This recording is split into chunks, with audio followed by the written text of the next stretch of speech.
Good morning, it's Tuesday, the 25th of February, and this is Govindraj Ethiraj, headquartered in broadcasting and streaming as always from Mumbai, India's financial capital. And before I proceed, I would like to inform you that a study based on Instagram hashtags reported in travel magazine Travel Plus Leisure has found Mumbai to have the most iconic skyline in Asia.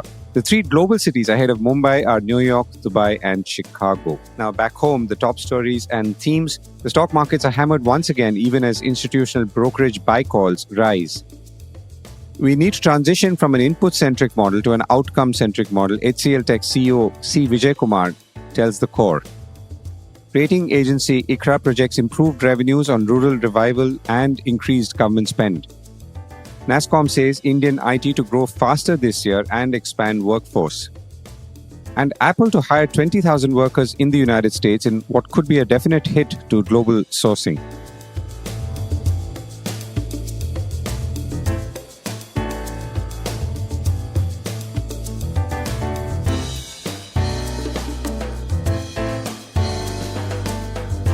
This is the Core Report with Govindraj Ethiraj. The markets get beaten down. The stock markets were beaten down once again for the fifth consecutive day as fresh buy calls were coming in from several quarters, or rather started coming in. ICICI Securities put out a note over the weekend saying it was calling the Sensex in a year's time at 90,000, as we discussed yesterday, and now Citibank has followed with upgrade calls. Before we come to that, on Monday, the 30-share Sensex fell about 856 points or 1.14%, closed at 74,454. And the NSE Nifty 50 was down 242 points or 1.06% at 22,553. Now, the broader markets were weak too, with the Nifty Smallcap100 and Nifty Midcap100 indices were going down 1% and 0.9%. So the question in many people's minds, as we've also been pondering here, is whether we're close to that bottom. Mathematically, going by past projections, that seems feasible because the late 2024 predictions were that the markets would need to correct by about 10% so as to make valuations a little more palatable. Now, that's obviously happened and much more.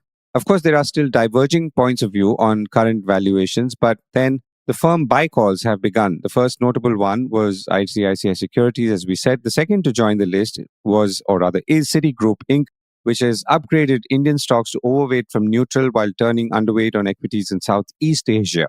Citigroup said in a note reported by Bloomberg that there is a meaningful upside in Indian equities thanks to, or rather amidst, less demanding valuations. The benchmark NSE Nifty 50 index could rise to 26,000 by the end of December, according to a Citibank strategist who suggests a 15% gain from Monday's trading level.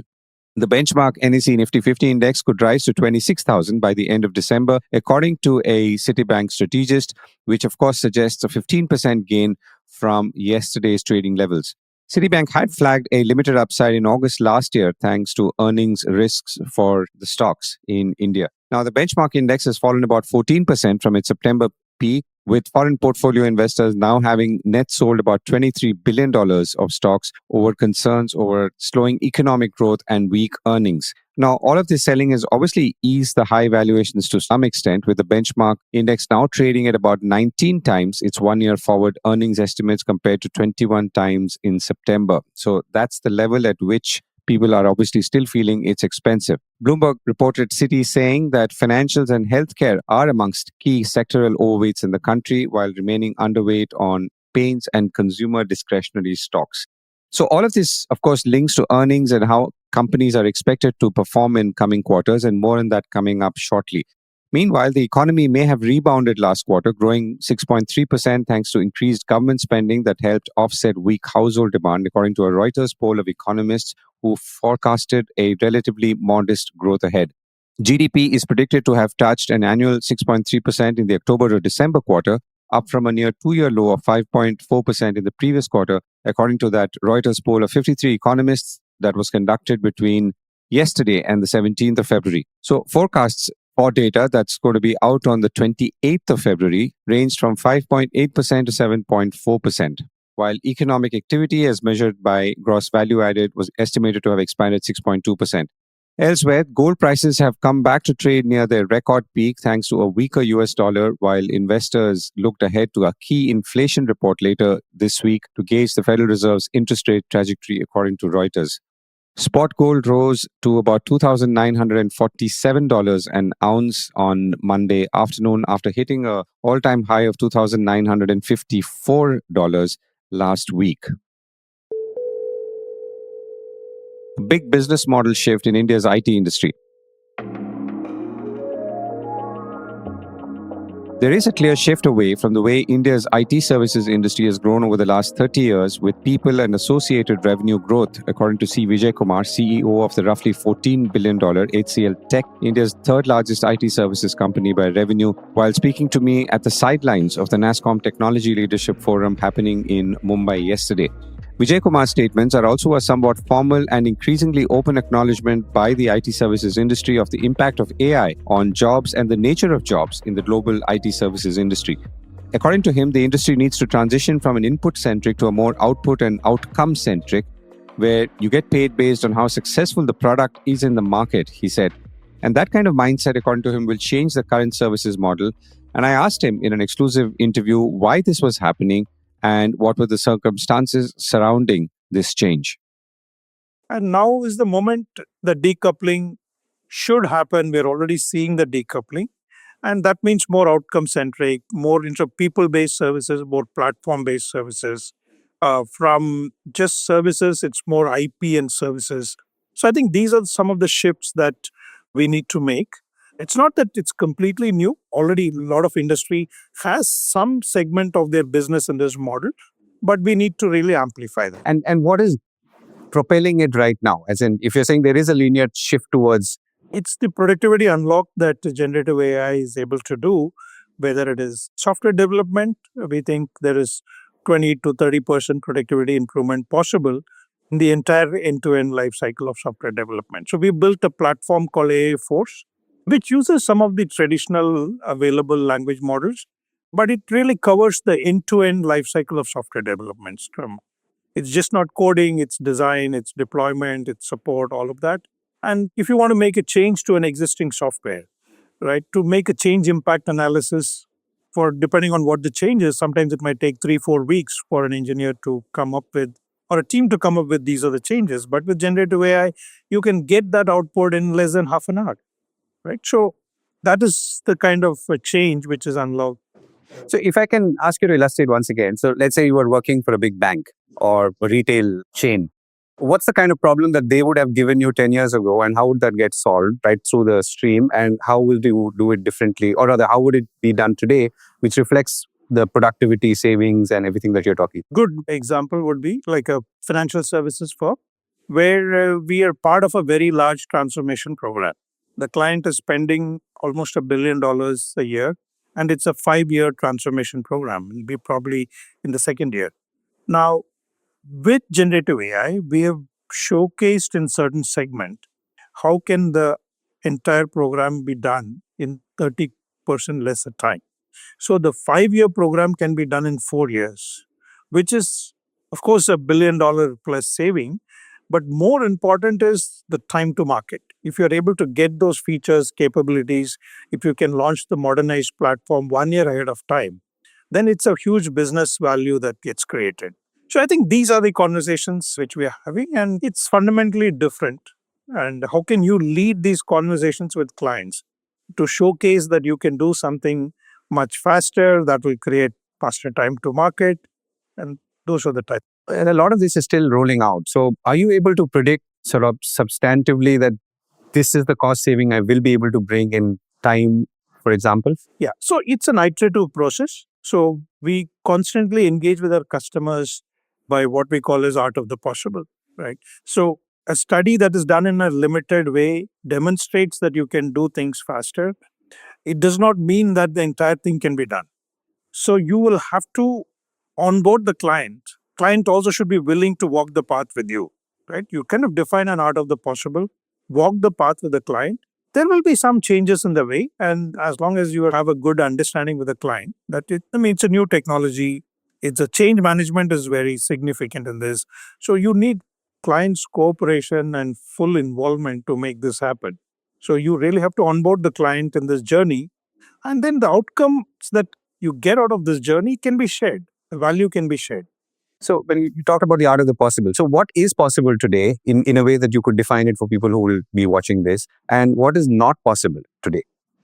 All productivity unlock is still happening with human in the loop. I do not foresee that a lot of this can be done completely independent of humans.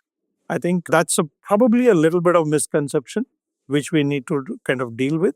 But the involvement of humans could be much lesser, right? Like somebody who is used to developing code now needs to validate code. But that does not mean that programming concepts, the basics, that are not required. I mean, that's a misconception, right? You can do everything through generative AI, but you still need very strong programming concepts to be a good developer, to deliver a good quality code. You still need to understand the architecture, right? Now, how do you kind of break that work into smaller pieces, which you can do much faster? Just developing the code through right prompting, you can do much faster. So I think it's not that everything is getting replaced. A lot of fundamentals remain the same. India's IT sector to grow faster this year. India's IT services industry is expected to grow at a higher pace this fiscal year thanks to engineering research and development and the rising number of global capability centers or GCCs or the offshore hubs for international or multinational companies, according to industry body Nasscom on Monday. Nasscom expects the industry revenue will grow 5% to about $282 billion in fiscal 25 compared to 4% last year, with revenue crossing about $300 billion in fiscal 26, according to Reuters, who put together that report. Software exports comprising service and sale of products to clients are expected to grow about 4.6% to $224 billion in fiscal 25, and the industry is expected to add about 126,000 jobs on a net basis, taking the total workforce to 5.8 million in fiscal 25. The industry's total headcount rose to 5.67 million or 5.7 million in 24 from about 5.58 million a year earlier. Nasscom chairperson Sindhu Gangadharan said that enhanced artificial intelligence implementation, the rise of agentic AI, and the growing maturity of GCCs as value hubs are reshaping industry dynamics, according to that Reuters report. More on agentic AI tomorrow. ICRA projects higher revenue growth. Rating agency ICRA on Monday said Indian companies could post about 7 to 8% revenue growth in the March quarter of the current fiscal year, thanks to a revival in rural demand and an increase in government spending. It does expect private capital expenditure, however, to remain measured thanks to uncertainties around geopolitical developments and a relatively subdued outlook on merchandise exports. It also points out, quite correctly, that sunrise sectors such as electronics, semiconductors, and niche segments within the automotive space like electric vehicles will continue to see a scale up in investments, which it also attributes to many production-linked incentive programs announced by the government of India. Moreover, it says the recovery in the operating profit margins for India Inc. witnessed over the past quarter is likely to be sustained at about 18.2 to 18.4% thanks to an increase in demand. ICRA's analysis is based on the performance of 602 listed companies, including financial sector entities, and that shows that 6.8% year-on-year revenue growth, supported by improved demand across consumption-oriented sectors like consumer durables, fast-moving consumer goods, retail, hotels, and airlines, while commodity sectors like iron and steel witnessed some decline following lower realizations thanks to weak global demand and cheaper imports from China, said ICRA. I reached out to Kinjal Shah, Senior Vice President and Co-Group Head Corporate Ratings at ICRA, and I began by asking her how she was seeing corporate results for the quarter ahead. Just to give you a perspective of Q3 FY 2025. So ICRA analyzed around 602 listed entities, excluding the financial sector entities. And the sample set of the 602 companies, they witnessed a YY growth of around 6.8% in revenues during Q3 FY 25. So we are seeing that the demand momentum that we've seen in Q3 would likely continue in Q4 as well, with a certain more uptick because of the improvement in the urban demand which is expected. So Q3 did see benefit of improved rural demand and a slight uptick in government spending. Q4 expectation of the 7 to 8% YY growth is stemming more from the fact that we'll continue to see benefits of this improved rural demand and an uptick in government spending. Further, after remaining sluggish for over the last few quarters, the urban demand is also expected to improve aided by the sizable income tax relief which has been provided in the Union Budget 2025, which typically improves the consumer sentiments. Then there is monetary easing by the RBI through the 25 bips repo rate cut. And also there are expectations of a moderation in food inflation, which would further augment the discretionary consumption. So all these together would result in the 7 to 8% revenue growth, which has been expected by ICRA. What is the comparison? I mean, if I were to try and draw a conclusion on whether demand is picking up again, revenue growth has resumed to the levels that we saw, let's say last year, is there anything to compare to? So like I said, that YOY, we are anyway seeing a growth. So overall, there is an uptick in demand is what we can conclude. Right. And if you were to look ahead, you also said that sectors like semiconductors and electronics are seeing investments, which is true. How much of that is contributing to bottom lines or top lines of companies that you're analyzing? See, as of now, we're seeing investments going into these sectors like electronics, semiconductors, or even within the automotive space like electric vehicles, where there are these production-linked incentives, PLI schemes, which have been announced by the Government of India. For the current year, obviously, there has not been any major benefit arising out of these because these are still in the investment phase. The overall commercialization of operations of these investments will take at least 2 to 3 years. And that's where we will see the benefits to corporate India from, say, the domestic value addition or, say, the lowering of costs vis-a-vis the imports that they are currently doing.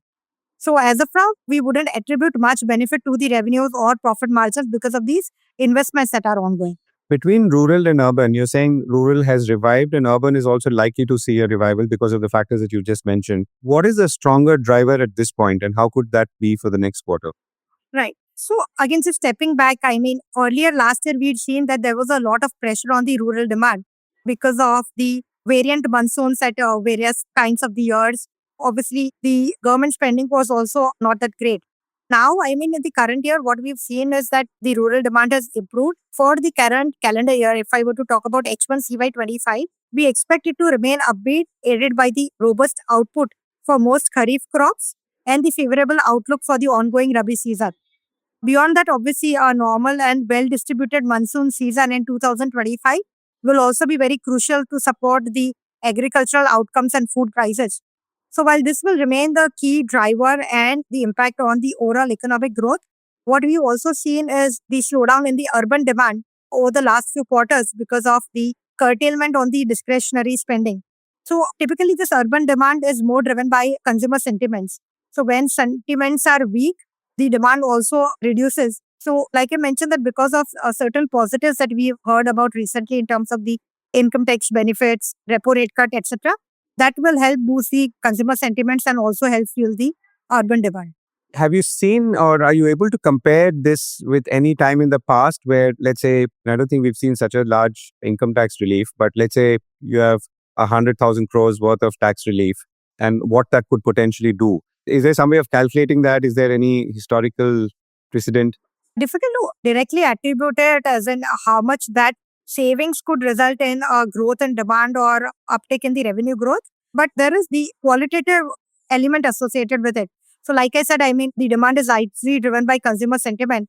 The fact that the middle class is going to get those kind of savings that helps boost the consumer sentiments and then that will trigger a lot of discretionary spending as well, which has been curtailed to a large extent at this moment because of the bleak macroeconomic outcome. If, let's say, the monsoon is good, how could this change? And if it's not, then what would happen?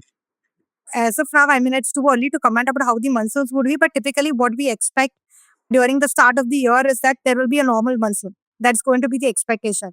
So betting on that the monsoon will be normal, we are saying that the uptake in the rural demand, which we've seen, that would continue because that will aid the rural cash flows and the farm cash flows. But obviously, I mean, if the monsoon were not to be normal, I mean, say if the monsoons were going to be lower than the long-term average, or if the monsoons were going to be disparate across states or in terms of the timeline, etc., it does cause a lot of disruptions to the crop output and ultimately it affects the rural farm cash flows. It results in increase in food inflation when there is a scarcity of the crop output as well. So all these elements will in turn again result in higher inflationary scenario, which again leads to curtailment of the spending and so on. Last question. So you've also said that, consumer products, retail, hotel, and airlines, and also iron and steel, for example, are under pressure because of both global and domestic reasons. What are there sectors which you feel have bucked the trend, so to speak, at least in this period? The last quarter that we analyzed, Q3 FY25, we did see a recovery in operating profit margins for several sectors like pharmaceuticals, fertilizers, telecom, metals and mining, power and hotels. This was due to a mix of factors. I mean, for some of the sectors, it was because of improvement in demand. For some, it was because of the better product mix. And overall, for some, it was the benefits of operating leverage which played out. While for some sectors like iron, steel, shipping, textiles and tires, the YY expansion in the operating profit margin was curtailed because of higher input costs and also because of lower realizations for some of these sectors. So it's a mix that we've seen across sectors and which happens every quarter. I mean, not all sectors will follow the same positive or negative trajectory. Some will tend to gain and some will tend to lose. Kinjal, thank you so much for joining me. Thank you so much. Apple to hire in the US. In a fresh sign that US President Trump is turning on the heat and screws on companies to bring back jobs to America, Apple has said it will hire 20,000 new workers and produce AI servers in the United States. The move, according to Bloomberg, could help Apple get duty or tariff relief on the imports of its iPhones made in countries like China and India. It said on Monday it will also spend $500 billion domestically over the next 4 years, which will include work on a new server manufacturing facility in Houston, a supplier academy in Michigan, and additional spending with existing suppliers in the country, according to Reuters. So by any stretch, this level of investment to only substitute for much more economical and cheaper production elsewhere could perhaps hit the company's bottom line. Remember, a lot of companies attempted shifting around their supply chains from China in the first Trump administration itself, and then even stepped it up in the last few years, being how Apple has a large presence in India now. But it's also a fact that there is a national ceiling of sorts that companies have hit despite all their efforts in trying to reshore to the United States thanks to sheer costs and unviable economics. Of course, with all countries, including India and China, in the crosshairs when it comes to tariffs, companies like Apple may have no choice. This disclosure comes a few days after Trump and Apple CEO Tim Cook met in the Oval Office, according to Bloomberg. He's investing hundreds of billions of dollars, Trump said after that meeting last week, implying Apple is investing locally because it does not want to pay tariffs, said Bloomberg. Trump has threatened, as we know, an additional 10% tax on items imported from China, where Apple builds the majority of its phones and other products. But he has apparently, that's Tim Cook, has traded investment in the US for relief in the past.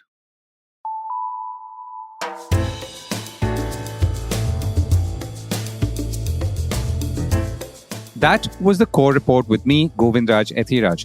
Do stay connected with more of our coverage at the Core. You can check out our website or sign up to our newsletter for our exclusive stories, one in-depth feature a day on www.thecore.in. Do also track us on LinkedIn, where we usually post synopses or extracts of our top stories and interviews. We would love your feedback on how we can make business more interesting and relevant, including, of course, India's vibrant manufacturing sector. So write to us at feedback@thecore.in. And thank you once again for listening.